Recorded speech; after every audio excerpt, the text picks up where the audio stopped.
دیکھا جب باپ کا لاشا تو سکینہ روئی۔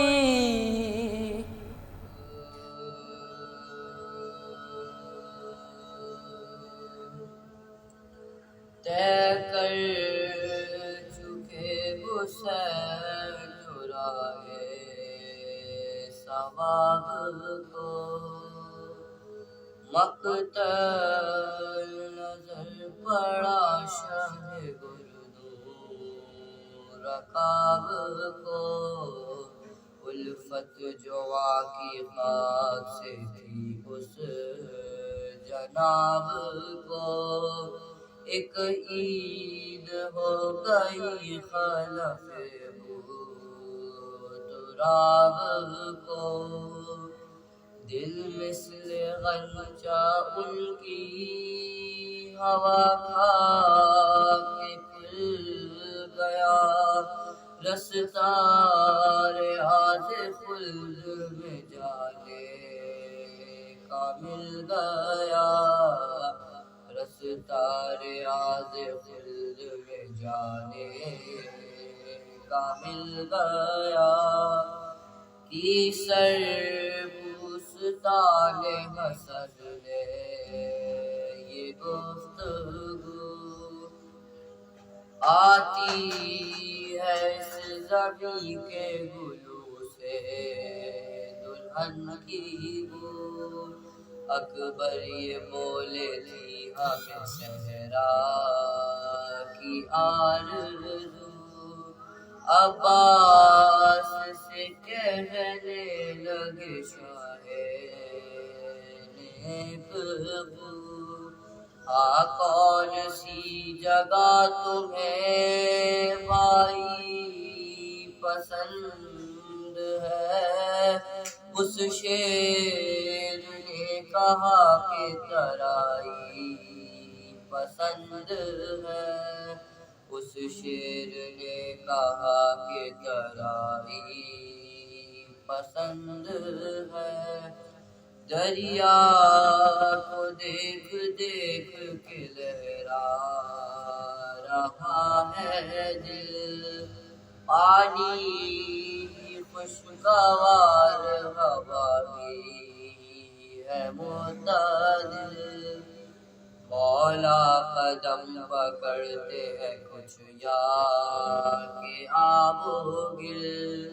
بہتر ہے گر خیام ہو ساحل کے متصل، پانی سے ہاتھ منہ کو نزل ہار دھوئیں گے، جاگے بہت ہے پاؤں کو پھیلا کے سوئیں گے، جاگے بہت ہے پاؤں کو پھیلا کے سوئیں گے، فرمایا شہر خیر جو اللہ کی رضا، موقع ہو جس جگہ وہیں خیمہ کرو بپا، آرام سے غریب مسافر کو کام کیا،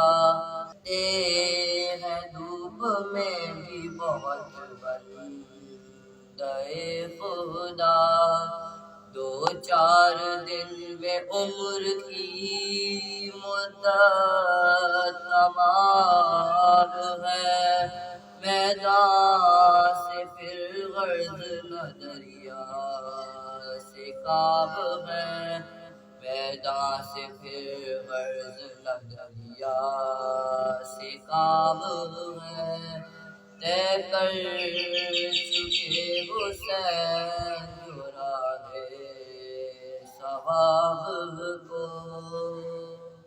اعوذ باللہ من الشیطان اللعین الرجیم، بسم اللہ الرحمن الرحیم،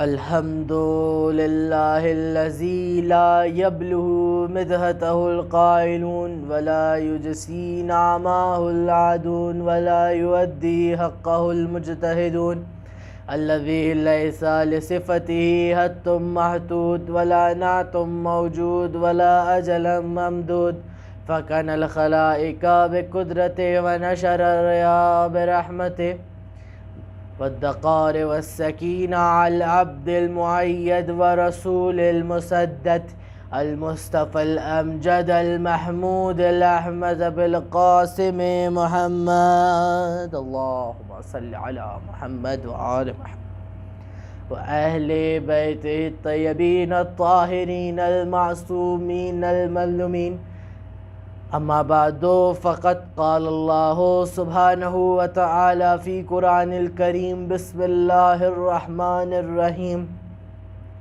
قل اطیعوا اللہ ورسول فإن تولوا فإن اللہ لا يحب الکافرین ان اللہ اصطفى آدم ونوحا وآل ابراہیم وآل عمران علی العالمین صلوات اللہم صل علی محمد وآل محمد۔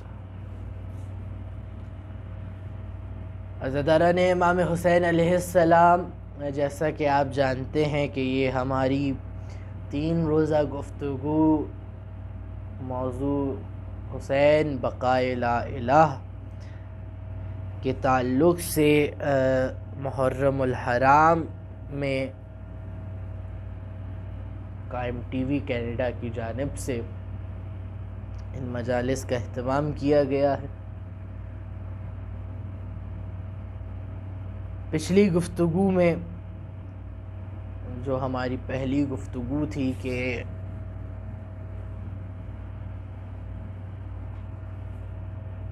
کس طرح پالنے والا یہ ہمیں سمجھانا چاہ رہا ہے کہ خدا کی اطاعت اور رسول کی اطاعت کے بعد آل محمد کی اطاعت ہے اور اسی میں فنا ہے۔ تو عزیزان محترم، اسی سورہ آل عمران کو چونکہ ہمارا وہ سرنامہ کلام موضوع کی آیت ہے، تو اسی کے سیکوینس سے ہم چل رہے ہیں۔ پچھلی گفتگو میں یہ بیان کر چکا ہوں کہ حاصل مجلس کچھ ہونا چاہیے تاکہ ہم کہہ سکیں کہ یہ واقعی مجلس برپا ہوئی ہے۔ تو کوشش میری پوری ہے کہ تمام ناظرین کو کچھ میسج دے کے اٹھوں اور کچھ ان اپنی باتوں سے خود سیکھ کے اٹھوں، کیونکہ عزیزان محترم سب سے مین امپورٹنٹ چیز جو ہے وہ ہے عمل۔ عمل اگر میں خود نہیں کر رہا، اگر میرا اپنا عمل زیرو ہے، عزیزان محترم اگر میں مولا کائنات کی بتائی ہوئی چیزوں پہ نہیں چل رہا ہوں، اگر میں ان چیزوں پہ عمل ہی نہیں کر رہا ہوں، اگر میں اپنے مولا حسین کے مقصد سے واقف ہی نہیں ہوں، میں اس مقصد کو سمجھ ہی نہیں پا رہا ہوں،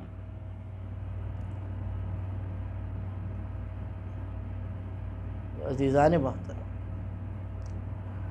اس عمل کا ہی تو بڑا خوبصورت منظر ہے جو اس عام دیر میں ہمیں کرنی ہے۔ یاد رکھیں کہ اس وقت تو ہم یتیم ہیں، ہمارے سر پہ ظاہری طور پہ امام نہیں موجود نہیں ہے، ہم یتیم ہیں، کیونکہ ابھی یہ ہمارے ٹیسٹ چل رہا ہے۔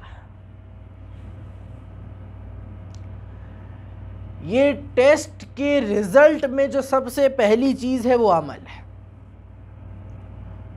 اور جو عمل کر لیتا ہے وہ حسین بقائے لا الہ کو سمجھ لیتا ہے، کیونکہ بقائے لا الہ لا الہ کے لیے آپ کو بقا کے لیے اپنے عمل کرنے پڑتے ہیں، ایفرٹس دینے پڑتے ہیں، خون دینا پڑتا ہے، تو بس اسی نہج پہ چلیں کہ جہاں میرا مولا حسین اٹھا اس ظلم کے شہر میں، اس ظلم کی فضا میں، ایک مرد مجاہد، رسول کا جانشین، زہرا کے دل کا چین، علی کے دل کا چین، برادر مجتبی، اور ایسا اٹھا کہ سارے زمانے میں چھا گیا۔ یہ وہ مولا حسین کہ جس کے شہر چلے جائیں، جس کے شہر چلے جائیں تو وہاں سے زندگیوں کی ضمانت لے کر آئیں۔ بھائی شاعر یہی تو کہہ رہا ہے کہ شمار کیسے ہو کیا کیا سخی حسین سے ہے، ارے یہ انتہا ہے کہ میرا نبی حسین سے، ارے وہ جانتے ہیں جو لاتے ہیں کربلا سے کفن، حیات آج بھی لپٹی ہوئی حسین۔ یہ وہ میرا مولا حسین ہے جو کفن میں لپیٹ کے حیات دے دے، یہ وہ میرا مولا ہے۔ تو یہ بقائے لا الہ ہے، کوئی اور بقائے لا الہ ہو ہی نہیں سکتا، کیونکہ حسین نے جو بقائے لا الہ بنا دی ہے، جو قائم کر دی ہے، جو قربانی دی ہے۔ عزیزان محترم، کیا کہہ رہی ہے سورہ آل عمران کی اگلی آیت؟ کہاں تک کل ہماری بات ختم ہوئی کہ اللہ اس کے رسول کی اطاعت کی جائے، اور جو نہیں کرتا فَإِن تَوَلَّوْا فَإِنَّ اللَّهَ لَا يُحِبُّ الْكَافِرِينَ، اور پھر اللہ کافروں سے محبت نہیں کرتا۔ اس کی تفسیر میں نہیں جانا چاہوں گا کیونکہ میں کل بیان کر چکا ہوں۔ دوسری آیت کیا کہہ رہی ہے؟ إِنَّ اللَّهَ اصْطَفَىٰ وَآدَمَ وَنُوحًا وَآلَ إِبْرَاهِيمَ عَلَى الْعَالَمِينَ۔ پالنے والا کیا کہہ رہا ہے؟ پالنے والا کہہ رہا ہے کہ ہم نے چن لیا، ہم نے چن لیا ہے کس کو؟ ان اللہ اصطفیٰ آدم ونوحا وآل ابراہیم وآل عمران علی العالمین۔ آدم کو چنا، نوح کو چنا، آل ابراہیم کو چنا، آل عمران کو چنا۔ عزیزان محترم، کیا علی العالمین؟ معلوم یہ ہوا کہ ہم یا کوئی بشر چننے والا ہو ہی نہیں سکتا۔ چننے کی ذات پہ اگر آئے تو صرف وہ پالنے والا چن سکتا ہے جو 18,000 زمینوں کا مالک ہے، اور ان زمینوں میں سب سے چھوٹی زمین ہماری ہے، لیکن انسان اکڑتا پھر رہا ہے۔ بہرحال آدم کو چنا، ظاہرہ ہے فخر انسانیت ہے، بابا آدم ہے۔ نوح کو چنا، ثانی آدم کہلاتے ہیں۔ تفسیر ہلکی سی بتا دیتا ہوں، ثانی آدم یوں کہلاتے ہیں، ناظرین جانتے ہوں گے کہ جب آپ کی کشتی کا سیلاب آیا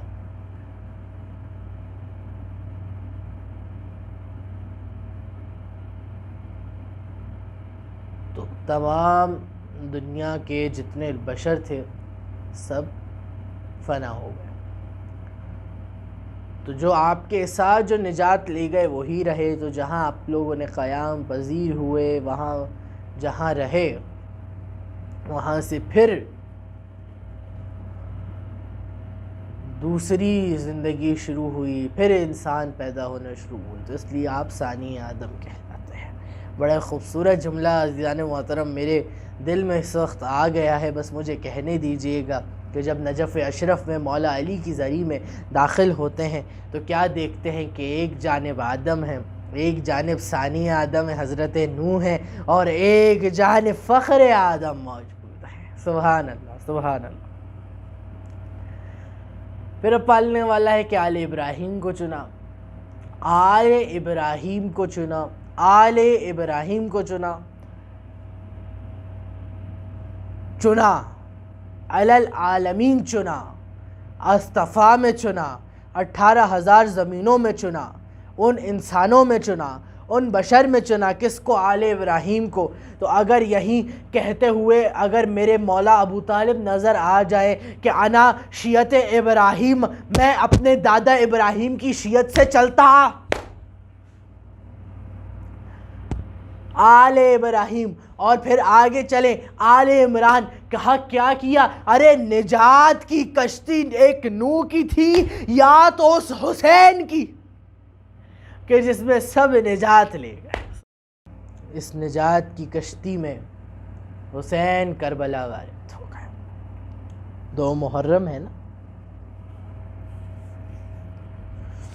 مدینے سے مکے، مکے سے کوفہ، کوفہ سے کربلا، حسین کربلا پہنچ گئے۔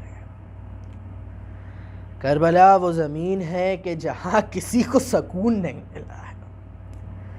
جتنے انبیاء آئے ہیں روتے ہوئے،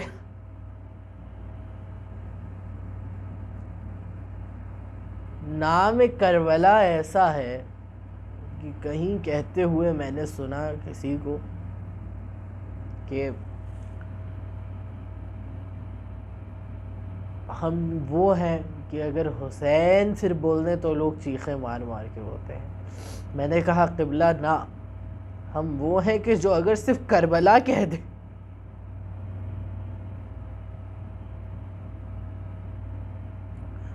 تو آنکھوں میں آنسو آ جاتے ہیں۔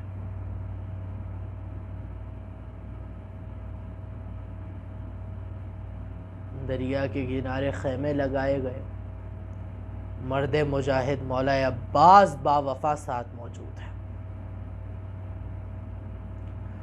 حسین کربلا وارد ہو چکے ہیں، 2 محرم ہے۔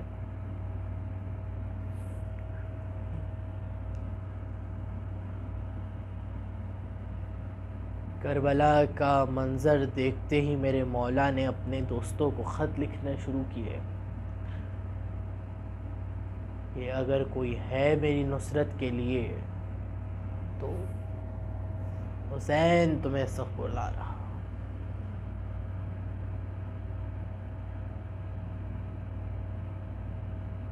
پوری تفسیر میں نہیں جاؤں گا، چند دقائق کا طالب ہوں۔